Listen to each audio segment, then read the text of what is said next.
سینوں کے اندر جو روگ ہیں، جو امراض ہیں، ان کا علاج بھی ہے، شفا بھی ہے، شفاء لما فی الصدور۔ تیسرے درجے میں وہ ہدایت ہے، وہ بتاتی ہے کدھر جاؤ کدھر نہ جاؤ۔ جیسے آپ نے دیکھا ہوگا پہاڑی راستوں پر قدم قدم کے اوپر کوشن ہوتا ہے، یہاں سپیڈ کم کر لو ورنہ تم کو کسی کھائی میں جا گرو گے۔ تو یہ ہدایت کیا ہے؟ دیکھو ادھر مت جانا، ادھر جاؤ، اگر ادھر جاؤ گے تمہارا سارا معاملہ تلپٹ ہو جائے گا۔ یہ ہے ہدایت۔ اور جو چیز دنیا میں ہدایت ہے وہ آخرت میں رحمت ہے، ہدی و رحمت للمؤمنین۔ اب میں چاہتا ہوں ان چار الفاظ میں جو ربط ہے اسے سمجھیں۔ دیکھیے اگر کسی ایسی زمین پر بارش برسے جو اوپر سے بہت سخت ہے تو پانی بہہ جائے گا، زمین میں جذب نہیں ہوگا تو کوئی روئیدگی پیدا نہیں ہوگی۔ اگر دل سخت ہیں تو قرآن مجید ان پر کوئی اثر نہیں کرے گا۔ اس کے لیے سب سے پہلے موعظہ کی ضرورت ہے، وعظ کی ضرورت ہے، نصیحت کی ضرورت ہے تاکہ دل نرم پڑ جائے۔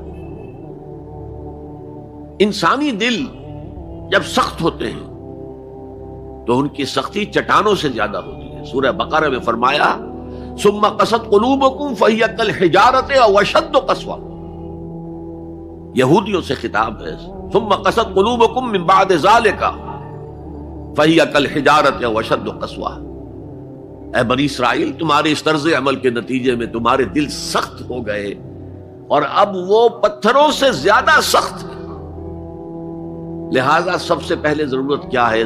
دل کی زمین کو نرم کیا جائے، اس میں حل چلایا جائے۔ یہ کام ہے موعظہ کا، وعظ کا، نصیحت کا۔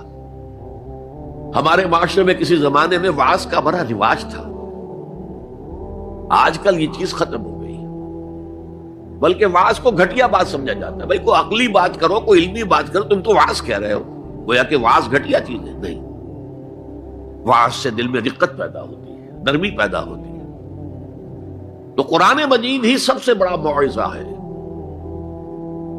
ہم نے بدقسمتی سے کیا کیا، جب وعظ کہے جاتے تھے تب بھی مثنوی مولانا روم سے، ضعیف احادیث سے،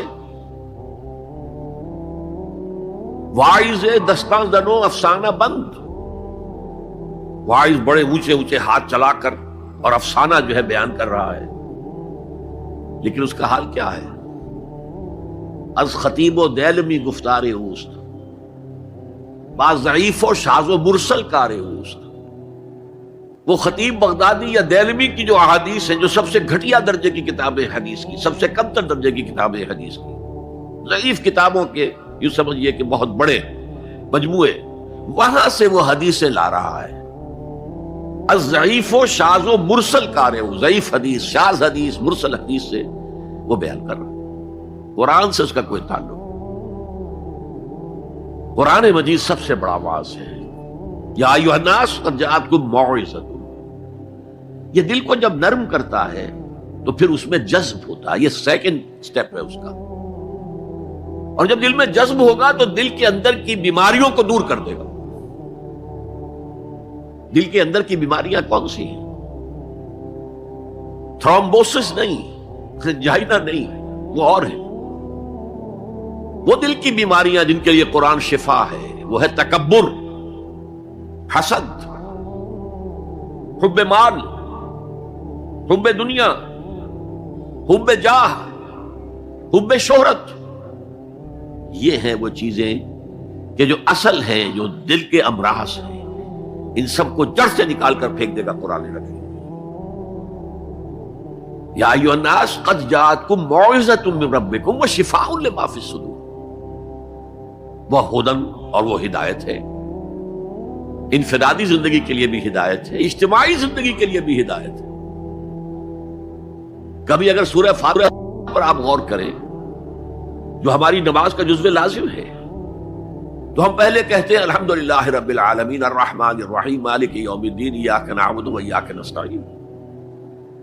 یہ ہدایت تو ہمیں پہلے ہی ملی ہوئی ہے۔ پھر جو ہم کہتے ہیں اہدنا الصراط المستقیم، اللہ کو ہم نے پہچان لیا، اسے رب العالمین مان لیا، اسے رحمان مان لیا، اسے رحیم مان لیا۔